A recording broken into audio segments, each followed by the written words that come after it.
What would you say are like the typical things someone would expect in going to an ayahuasca ceremony? Well, first, like I said, you want the intention to be all about medicine and healing. So if we're going to go and, we're going to try these plants, they are called plant medicines. And so, we want the people that are using them and hosting the ceremonies to be doing it for good and doing it for medicine purposes and coming from the highest place they can and really supporting everyone that's there. And once you're in a medicine circle and you're in a medicine ceremony, what you can expect is a series of physical changes that are going to take place.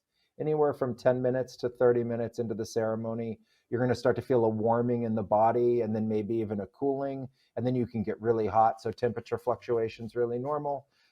Some people have nausea, not everybody, but especially if you have like heavy energies or dark energies inside you, as it starts to, kick off, you can kind of feel those energies brooding in the body. And then at some point they'll be purged.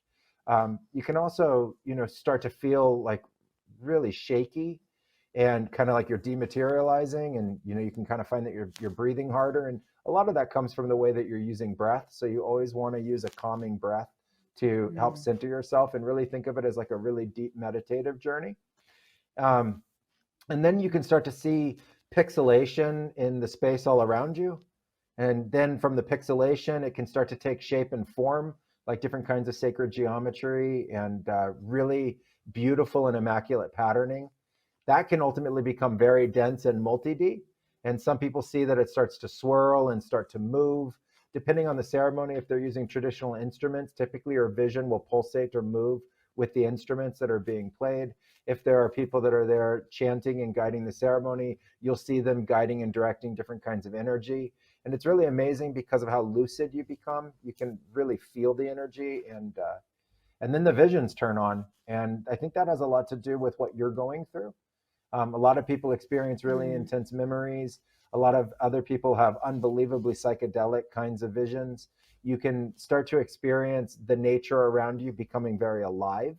And you can feel unbelievably connected to everything, to the earth, to the energy, to the nature, to the plant life, to the insects, to the birds, to the frogs, to kind of everything that would be there in that space around you.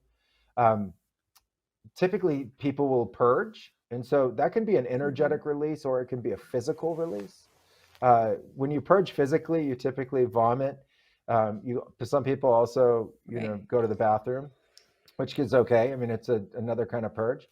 um, but typically there's like a psychosomatic or really strong mental understanding of what's being purged and what's coming out at that time, and the thoughts can kind of fixate on it. If it's really dark stuff from people's past, it comes out sometimes in a pretty cathartic way. There can be a lot of intense emotions that come with it too.